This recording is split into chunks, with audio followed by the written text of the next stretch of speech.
The coronavirus has spread to more than 180 countries. As the virus has progressed worldwide, how has that impacted different countries at different points? And what lessons can we learn from how regions have navigated the pandemic? Welcome to The Bid, where we break down what's happening in the markets and explore the forces changing investing. I'm your host, Mary Catherine Lader. Today, we talk to four of BlackRock's leaders around the world whose regions have been most affected by the coronavirus. We'll travel from Asia to Europe to the US and touch on how the virus has affected global markets, where we're seeing signs of recovery, and what we're hearing from our clients. So let's turn to Asia, where China and a few other countries are beginning to curb the impact of the virus. We asked Geraldine Buckingham, chair of BlackRock in the Asia-Pacific region, to talk from her standpoint in Hong Kong what the shift back to normalcy feels like. As the virus became very public around Chinese New Year, China went into quite extreme lockdown, particularly in parts of China like Hubei province. And it was a very, very challenging time for our Chinese colleagues. I think over the last few weeks, there's been more of a sense that things are normalising. Certainly colleagues report that on the ground in major cities like Shanghai. But there's obviously concern about imported cases, and we are seeing travel restrictions. I think it's interesting, though, that when I speak to clients who have much larger operations than us on the ground in China, many report that they're effectively back to normal in terms of people in the office, etc. I think that the fundamental issues that existed in China around the lack of retirement infrastructure and lack of retirement savings, the need for international capital, these issues are unchanged. I've been quite impressed how through this crisis, Chinese clients and regulators have remained incredibly keen to engage. They certainly haven't taken their foot off the gas. We've been able to continue to move forward, albeit a bit more slowly. Geraldine talked about how business in China is beginning to come back online. What are the signs she's looking out for to gain confidence of a fuller recovery? Look, I think it's going to be incredibly important for people to have some sense of the health outcomes. What is the virus peak in major economies? How is that being handled? I do think the fiscal and monetary response we've seen from central banks and governments around the world has been extraordinary. The scale of investment, in some cases 20% or even more of GDP from governments, recognises, as many of them have said, that nothing's off the table to support economies through this period. And I think that also gives the market some confidence. But I do think ultimately this is a health crisis that has then flowed into the financial system. We obviously, for our own operations, are tracking a range of indicators. It's everything from government restrictions to number of cases to the growth in number of cases, restrictions like school closures, about 15 or so risk indicators across each of our markets to ensure we have a handle on what is the situation, both in terms of what is the situation today, but is it trending positive or negative? And we use that as very important input to making decisions about what level of operations we should have in place for our offices. Geraldine mentioned a host of indicators that we're looking for in markets and for our own business. And while we're still in the early stages here in the US, China and other countries in Asia look to be the first to come out of the crisis. So what can the rest of the world learn and hopefully follow suit? The COVID-19 crisis obviously started in Asia earlier than many other parts of the world, and that presents something of an opportunity to learn from the Asian experience. We've seen markets like China, South Korea, Taiwan and Hong Kong appear to be leading with steps back to normality. It's interesting to note, though, that even over the last few days, countries like South Korea and China to some extent have reported a few new clusters and spike in cases, demonstrating how hard the return to normal life actually is. We've got markets like Australia and Singapore that saw a sort of sudden uptick, but are now returning more to normal. And then other markets like India, where they're trying to return to normal, but pretty significant lockdowns remain in place. In terms of markets more broadly, it is clear that this crisis will change the world. And sadly, deglobalization, at least for a period, looks like it'll be under real pressure. This pandemic and the following economic crisis has really exposed fragilities that I think were there before but are seen more clearly now. Weakness in the healthcare system or the political system, populism, income inequality, all these things I think are getting more focus as we see how this crisis will actually play out. The response from government around the world has varied, but health experts do seem to agree on the same overarching measures for containing the outbreak. It's not rocket science. Test widely, make tests extensive and affordable. Secondly, isolate those who are infected and those who've come into close contact, so contact tracing is incredibly important. For an unknown period of time, social distancing looks like it'll just be necessary. So whether it's school closures or whether it's large events, certainly travel, it's unclear how all these things come back to the normal we're accustomed to. And finally, good personal hygiene like washing hands is, I think, a change that's here to stay. While Geraldine provided perspective from the ground in Asia, next we'll shift to Europe, one of the epicenters of the coronavirus, Italy. But like China, Italy has also had time to recover. Have those signs of optimism started to trickle through? The situation is improving materially, and the national healthcare system is now less stressed with available beds in the ICUs and less people hospitalized. That's Giovanni Sandri, head of BlackRock in Italy. The impact of the virus is different region by region, though. The center and the south of Italy seem to be now quite under control, whilst the rich regions in the north, mainly Lombardy, where everything started, are still reporting new cases, and authorities are looking very carefully to how things evolve. That said, the general feeling is that the worst should be behind, and now the focus is on two areas. First, the fiscal response with the support of the European Union to help the economy to restart. Second, how to structure the phase two with reactivation of at least part of the functioning of the country. Regarding the latter, the business community is pushing the central government to allow as many sectors as possible to restart as soon as possible. On the other hand, medical advisors continue to be more cautious and monitor the new infections trend very carefully, looking for a longer track record. The next weeks will be key to understand what can be done without taking too much risk of a second wave as strong as the first. At last, the worst is likely behind us in Italy. And Giovanni says that he's starting to phase into a new normal. So what will normal look like there? Thanks to the application of a rather hard lockdown, the experience in Italy is actually consistent with the epidemiological curve we saw in China, where the crisis started at the end of January and things are starting to normalize after 3-4 months. The Italian authorities are currently discussing to relax some of the restrictive measures, and by the end of May, beginning of June, we should start to see some normalization with specific restrictions in place for a longer period. So, for instance, schools are not going to open until September. Same as China, it will be key the way phase two is designed and executed with the objective to limit the risk of a potential second wave. A vaccine will take months and probably initially will be available only to selected categories. The focus now is to have better equipped hospitals with more personnel, more beds, more ICUs, more efficient ways to test individuals, and hopefully more effective symptomatic treatments. The general consensus is for the so-called new normality, i.e. a more normal life with some limitations, so for instance, traveling, large gatherings, starting before summer, with restrictions relaxed gradually going towards the end of 2020 and entering 2021. Unfortunately, it is too early to say exactly how the new normal will be at the end of this process. Another important element for phase two is a coordinated European approach. This is key to avoid the closure of borders within the European Union. Giovanni talked about normal life in Italy, but with increased restrictions. So what lessons can we learn from that about how to navigate the virus? What happened was unexpected. We have not faced anything similar in our modern history, and mistakes were made, but that was almost inevitable. What we can say now is that a key element is speed. Unfortunately, this was underestimated at the beginning, and although everyone saw what was happening in China first and after in Italy, governments were slow in taking the drastic measures needed to contain the virus. The experience in Italy tells clearly that the sooner you act, the quicker you can have the situation under control. It is not by accident that the most impacted area in Italy is still Lombardy, where everything started and the virus spread for at least a couple of weeks without controls. Whilst the situation in other parts of the country, particularly in the south, which by the way has a much weaker healthcare system, is significantly better. Very important is also the transparency towards people, explaining what's going on. It is not easy when you're still learning and you do not know everything, but it is important to be transparent anyhow and communicate clearly and openly.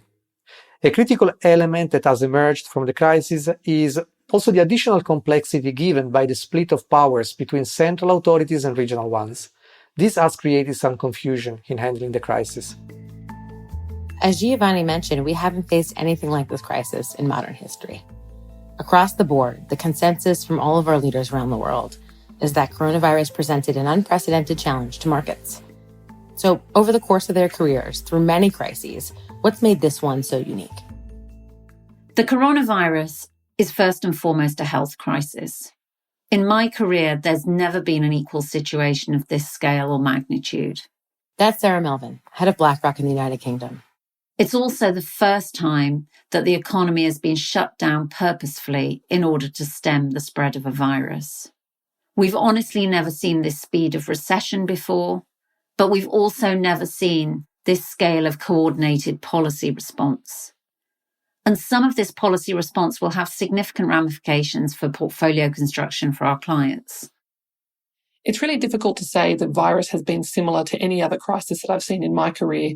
That's Geraldine Buckingham again. I don't think the world has seen something of this scale in many, many decades. I think it's a crisis for humanity that has then flowed into the financial markets. And first and foremost, this is a tragic human event and will obviously have very broad social implications, not just for those who lose loved ones through this experience, but also for the financial implications that it bears. In terms of market volatility, the closest thing I've seen is the global financial crisis of 12 years ago. I was still in consulting at that time. But I think that was quite different because that really was a credit crisis that originated in our financial institutions and then spread to the economy. I think banks in many parts of the world are in stronger shape. I think it's very encouraging that governments and central banks have recognised this as quickly and as fully as they have. And within a matter of weeks, we've had literally trillions and trillions of dollars pumped into the global economy to try and limit the negative implications of the economic shutdown that's been required to deal with the human tragedy that's unfolding. Larry Fink, in his recent letter, reminded all of us that in his 44 years career, he has never experienced something similar. I cannot say anything different in my 23 years. That's Giovanni Sandri.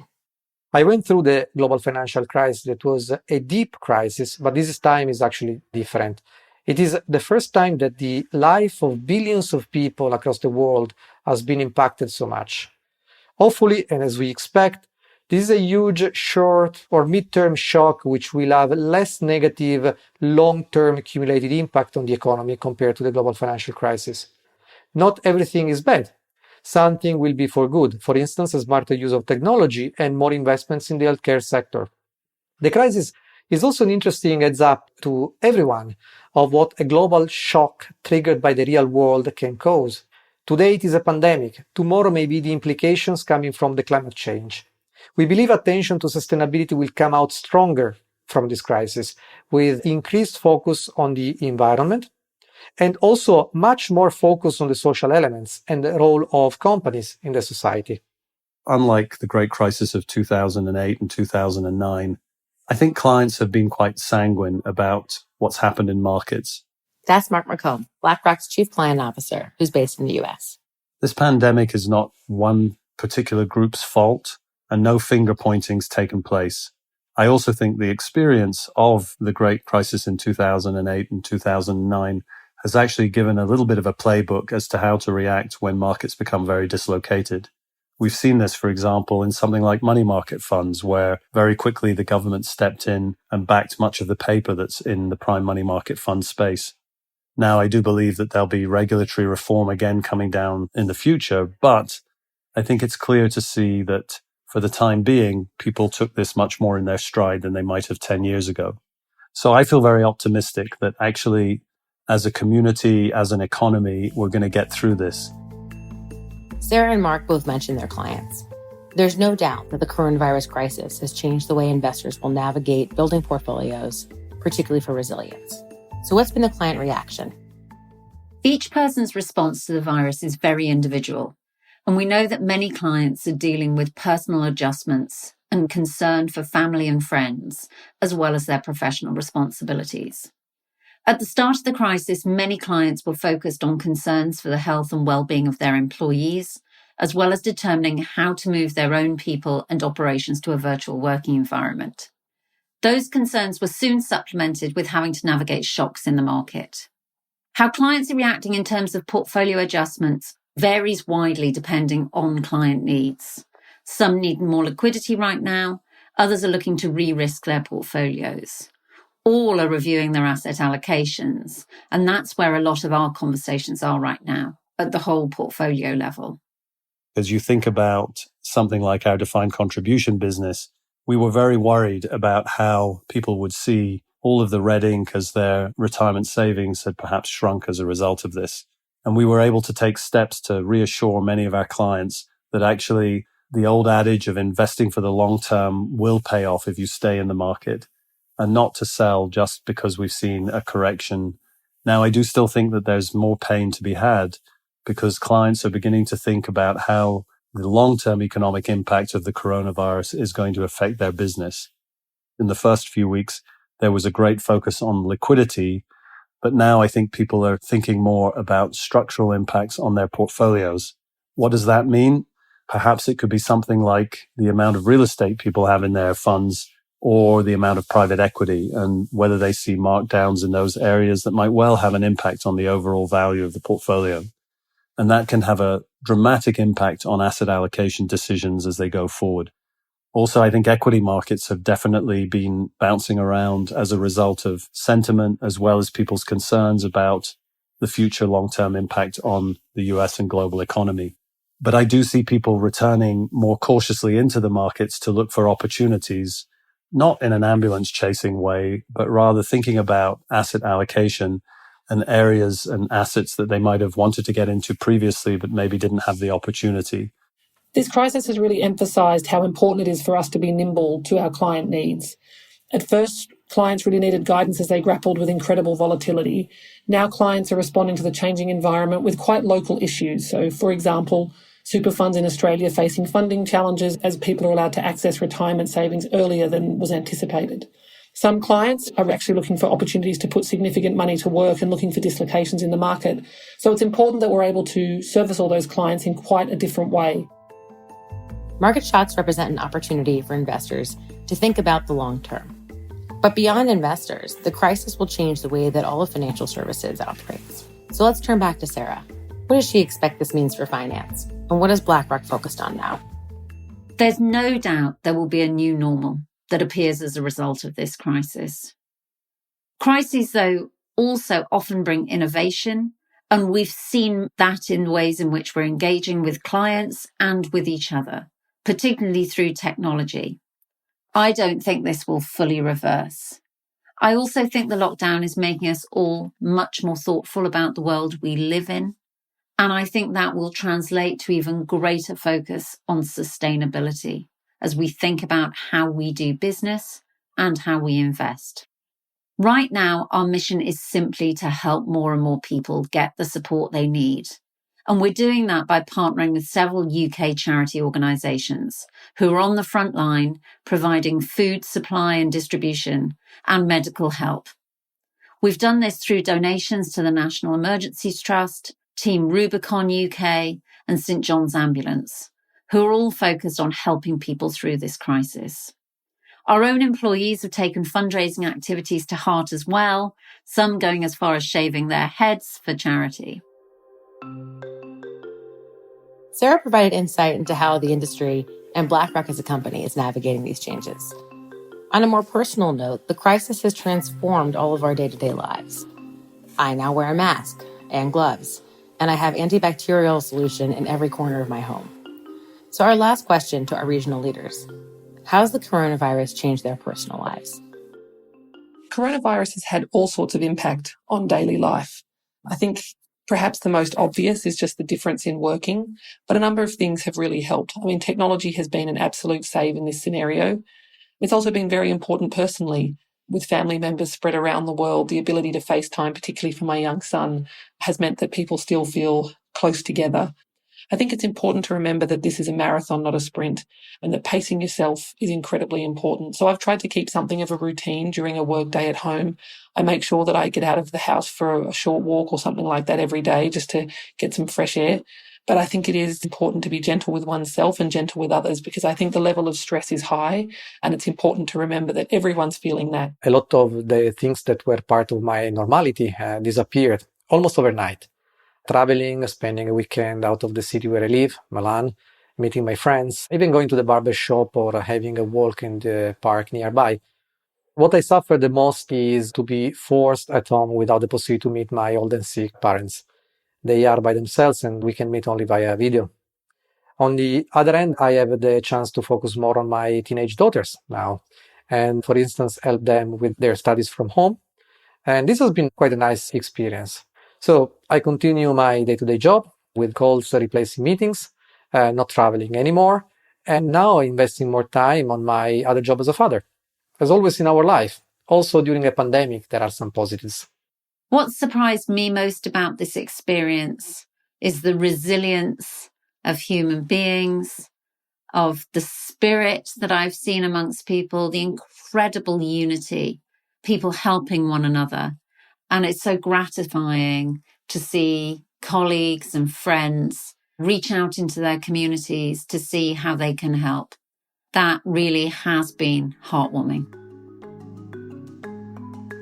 As all of us around the world seek to get through this crisis, we know we're entering a new normal, but we don't even know what it looks like. But despite the challenges we've all faced, as businesses and as individuals, it's been an extraordinary time of resilience and of coming together. Thank you for listening to this episode of The Bit. We'll see you next time.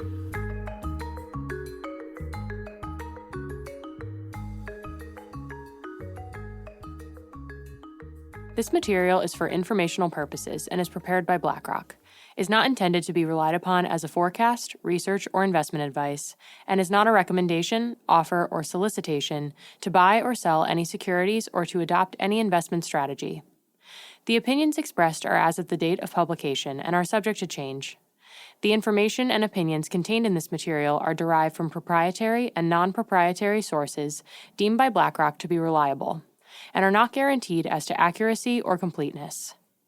This material may contain forward-looking information that is not purely historical in nature. There is no guarantee that any forecast made will come to pass. Reliance upon information in this material is at the sole discretion of the listener. Past performance is not indicative of current or future results. This information provided is neither tax nor legal advice, and investors should consult with their own advisors before making investment decisions. The value of investments and the income from them can go down as well as up, and you may not get back the amount invested. In the US and Canada, this material is intended for public distribution. In the UK, this is issued by BlackRock Investment Management UK Limited, authorized and regulated by the Financial Conduct Authority. Registered office, 12 Throgmorton Avenue, London, EC2N 2DL. Telephone +44 020 7743 3000.